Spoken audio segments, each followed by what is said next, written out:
Hello दोस्तों, welcome to Rohit Dwivedi readers, आपका अपना यूट्यूब चैनल। अगेन एक फिर न्यू टॉपिक के साथ। आज का अपना टॉपिक है विश्व की प्रमुख नहरें। आज के इस टॉपिक पे अपन सभी इम्पोर्टेंट नहरें देख ले रहे हैं, जिसमें से सबसे ज़्यादा इम्पोर्टेंट स्वेज नहर। स्वेज नहर, सबसे पहला क्वेश्चन तो यही आता है कि स्वेज नहर किन दो सागरों के बीच में है या किन दो सागरों को अलग करती है। तो याद रखना, भूमध्य सागर और लाल सागर को अलग करने वाली कौन सी नहर है? स्वेज नहर। सीधा सीधा क्वेश्चंस कई एग्जाम्स में क्वेश्चंस आया है। अब क्वेश्चंस का लेवल थोड़ी सा अप कर दिया एग्जामिनर ने, तो इसके ये भी पूछ लेता है कि नॉर्थ साइड में कौन सा पोर्ट है और साउथ में कौन सा पोर्ट है। तो याद रखना कि नॉर्थ में कौन सा है, पोर्ट सईद है, और साउथ में कौन सा है, पोर्ट स्वेज है। स्वेज नहर की लंबाई चौड़ाई की बात कर रहा है अगर, तो 168 मीटर लंबाई है, 60 मीटर चौड़ाई है और 16.5 मीटर के आसपास इसकी गहराई है। ये क्वेश्चंस नहीं आएंगे, लेकिन फिर भी याद रखना आप। स्वेज नहर का निर्माण 1859 में फ्रांसीसी इंजीनियर, इनका नाम याद रखना, फर्डिनेंड द लाप्लास, इन्होंने किया था। 1869 में ये पूरी तरह से तैयार हो गई थी और इसको व्यापार के लिए खोल दिया गया था। उस टाइम तक ब्रिटेन का इस पर अधिकार हो गया था, इसलिए स्वेज नहर को ब्रिटेन की अर्थव्यवस्था का मेरुदंड भी कहती है। ये क्वेश्चंस भी कई एग्जाम्स में आया है। और एक क्वेश्चन पिछली बार के यूपीएससी में ही क्वेश्चंस आया था, स्वेज नहर का निर्माण होने से यूरोप और भारत के बीच की दूरी कितने किलोमीटर कम हो गई है। तो याद रखना, कहीं कहीं पे 7200 किलोमीटर आता है और कहीं कहीं पे 7000 किलोमीटर लिखा रहता है। तो आपको ये क्वेश्चंस भी दिमाग में याद रखना है। स्वेज नहर के मध्य मीठे पानी की एक टिम्सा झील है, इसको भी याद रखना आप। और ग्रेट बिटर झील भी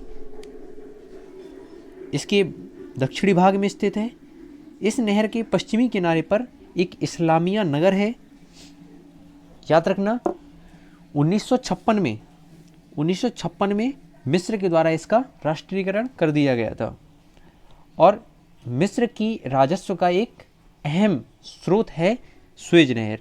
तो इतने सारे फैक्ट आपको याद रखने हैं स्वेज नहर से।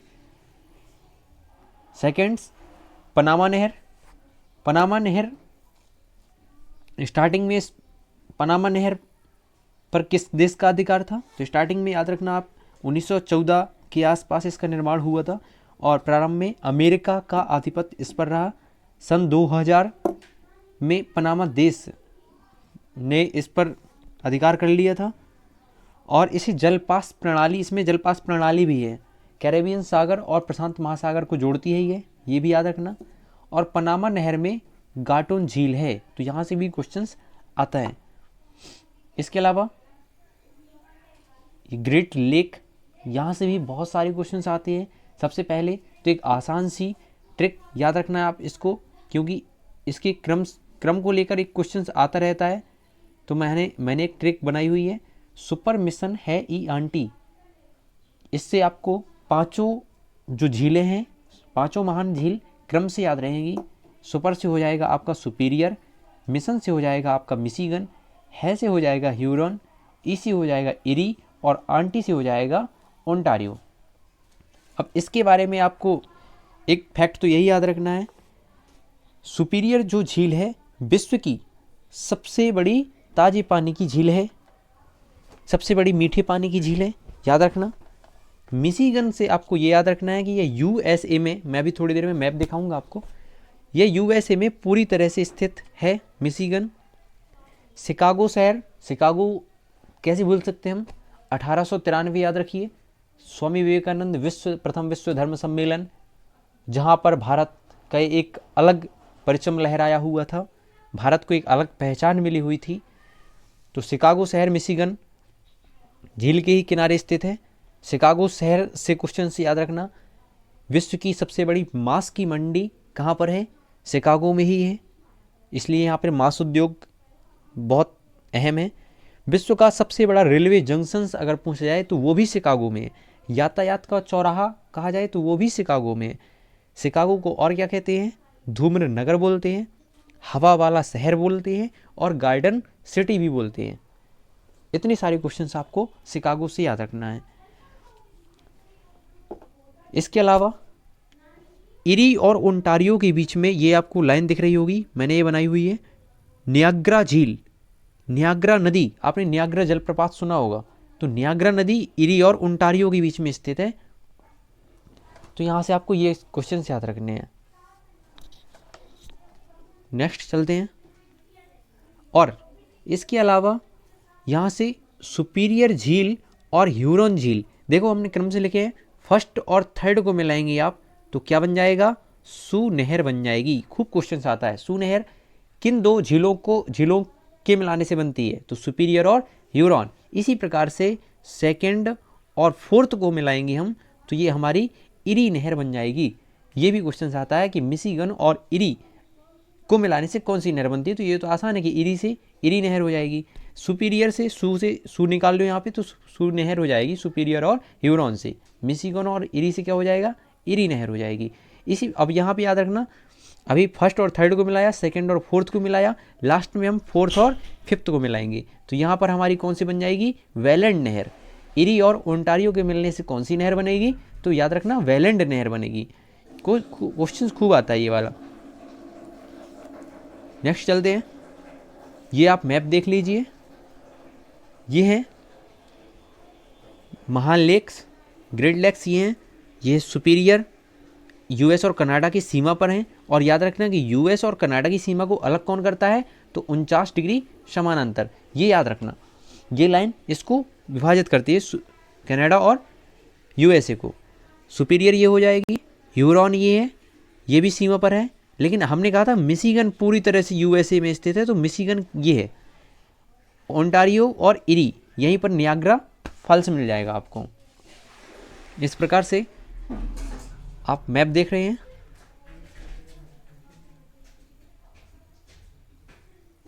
नेक्स्ट चल रहे हैं गोटा नहर। गोटा नहर स्टॉकहोम और गोटेनबर्ग को आपस में जोड़ता है। ये नहर किसको किसको जोड़ रहा है? स्टॉकहोम और गोटेनबर्ग। अभी याद कैसे रहेगी? गोटा नहर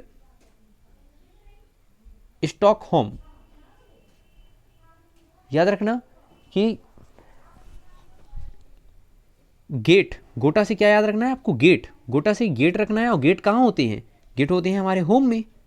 तो होम इस तरीके से आपको याद हो जाएगा कि गोटा नहर, गोटा को याद रखना गेट, और गेट कहाँ होते हैं? हमारे होम में। और स्टॉकहोम, अब स्टॉकहोम है तो स्टॉकहोम स्वीडन की राजधानी हो जाएगी।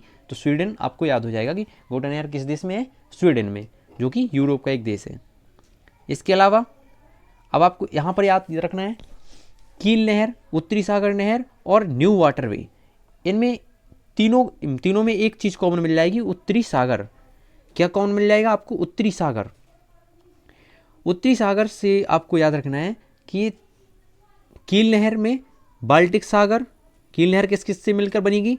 बाल्टिक सागर और उत्तरी सागर।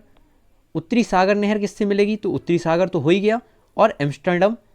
और न्यू वाटरवे किससे मिलेगा? तो उत्तरी सागर और रॉटरडम। याद कैसे होंगे? तो बाल्टिक, कील, कील कुछ समझ में आ रहा है? जिसमें दीवार में लगाते हैं, उस बाल्टिक से याद रखना बाल्टी, और कील से याद रखना कील। तो बाल्टी को हमने कहाँ पे टांग दिया? कील में। उत्तरी सागर ये आसान है, उत्तरी सागर और एम्स्टर्डम। एम्स्टर्डम नीदरलैंड की कैपिटल है, तो ये आसानी से याद हो जाएगा कि उत्तरी सागर कहाँ किस देश में है? तो ये नीदरलैंड में है। और न्यू वाटरवे भी कहाँ पर है? नीदरलैंड में ही है, और ये ब्रिटेन हो जाएगा। तो इस तरीके से आपको ये तीनों हो जाएंगी। नेक्स्ट चलते हैं मैनचेस्टर नहर। मैनचेस्टर नहर याद रखना, मैनचेस्टर और लिवरपूल, ये ब्रिटेन हो जाएगा। मैनचेस्टर नहर किसको किसको जोड़ रहा है? ये आसान है, मैनचेस्टर और लिवरपूल को जोड़ रहा है। इसके अलावा वोल्गा, तो वोल्गा रूस है, तो देश आपको याद हो जाएगा कि रूस में है। और रोस्टोव और स्टालिनग्राड को जोड़ रहा है ये आपस में, तो याद रखना। इसके अलावा भारत की एक दो नहर देखे ले रहे हैं अपन। केपी नहर, केपी नहर किन दो राज्यों को जोड़ रहा है या किन दो राज्यों के बीच में विवादित रहती है, बहुत क्वेश्चन आता है। तो आंध्र प्रदेश और तमिलनाडु, इन दोनों स्टेट्स को क्या करता है, ये जोड़ती है केपी नहर, और ये बहुत विवादित रहता है, इसलिए आप इसको याद रखना। केपी नहर किन दो राज्यों के बीच में है, आंध्र प्रदेश और तमिलनाडु। इसके अलावा इंदिरा गांधी नहर, इंदिरा गांधी नहर से भी क्वेश्चंस आएंगे, आते भी हैं। इंदिरा नहर स्टार्टिंग में इसका नाम क्या था, तो स्टार्टिंग में इसका नाम था राजस्थान नहर।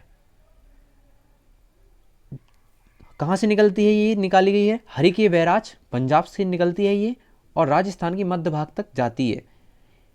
इसीलिए थार डेजर्ट सबसे अधिक आबादी वाला या सबसे अधिक घनत्व जहाँ पर जनसंख्या रहती है वाला मरुस्थल है, क्योंकि इस नहर ने वहाँ पर क्या किया, एक जीवन, नया जीवन दिया है। 31 मार्च 1958 को ये तैयार हो गई थी। इंदिरा गांधी नहर के अगर जनक पूछे जाए आपसे तो कंवर सेन है। 2 नवंबर 1984 को इसका नाम चेंज कर दिया गया था, और 2 नवंबर राजस्थान नहर से इसका नाम क्या कर दिया गया, इंदिरा गांधी नहर परियोजना। ये याद रखना आपको। इंदिरा गांधी की मृत्यु कब हो गई थी, तो इनकी मृत्यु हो गई थी 31 अक्टूबर 1984 को।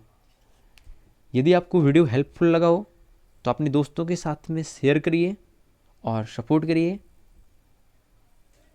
और आप यदि पहली बार चैनल में आए हैं तो सब्सक्राइब जरूर कर लीजिए, ताकि आपको नेक्स्ट वीडियो के लिए नोटिफिकेशन मिल सके। धन्यवाद।